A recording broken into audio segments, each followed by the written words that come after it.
Vamos olhar então agora para a base de dados. Temos duas variáveis, a variável dojo e a variável nível de satisfação. Clicando no Variable View podemos ver as definições de cada uma das variáveis. Portanto, temos aqui o nome da variável, variável dojo, variável nível de satisfação. A variável dojo é uma variável qualitativa nominal. No caso dos testes T, à comparação de duas médias, temos sempre variáveis qualitativas nominais dicotómicas, ou seja, só podem assumir dois valores. No caso de estarmos a lidar com um teste em que comparávamos várias médias para amostras independentes, estaríamos a lidar com uma variável quantitativa nominal ou ordinal, mas já não seria dicotómica. Portanto, as variáveis dicotómicas são especificamente utilizadas nos casos dos testes T a duas amostras. Porquê? Qual é que é a questão? A variável dicotómica divide aquilo que é a base de dados em duas partes. Se cada indivíduo for selecionado de modo independente dos restantes, essas duas partes da base de dados em que a variável dicotómica divide correspondem a duas amostras independentes. Portanto, a variável quantitativa a comparar, que vai ser utilizada para o cálculo das médias, é o nível de satisfação.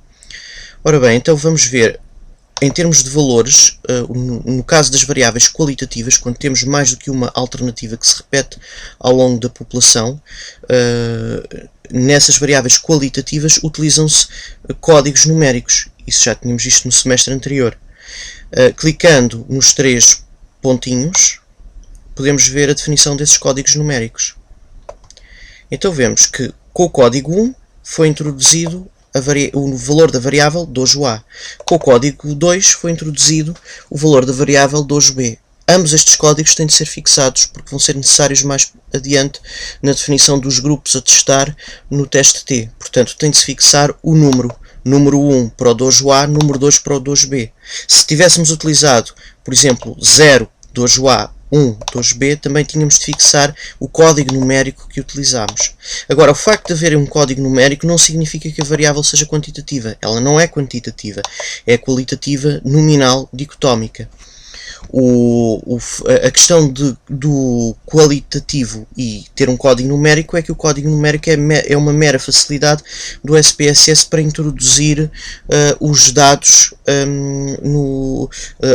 de modo repetido, porque se não se utilizasse um código numérico, teríamos de estar a escrever à mão para cada inquirido dojo A, dojo A, dojo A e dojo B, dojo B, dojo B.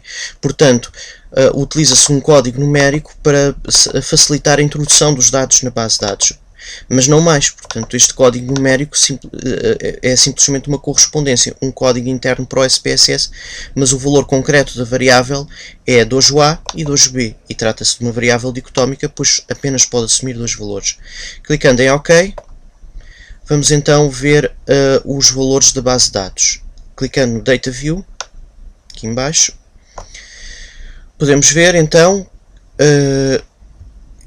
no início temos os inquiridos do dojo A e o nível de satisfação correspondente. Descendo nesta barra lateral, vemos que até ao 20º inquirido são todos inquiridos do dojo A. A partir do 20º temos os inquiridos do dojo B. Descendo outra vez, vemos que então a base de dados é de 55 inquiridos, 20 dos quais pertencem ao dojo A e os restantes ao dojo B. Isto termina a apresentação geral da base de dados. De seguida vamos testar o pressuposto da normalidade.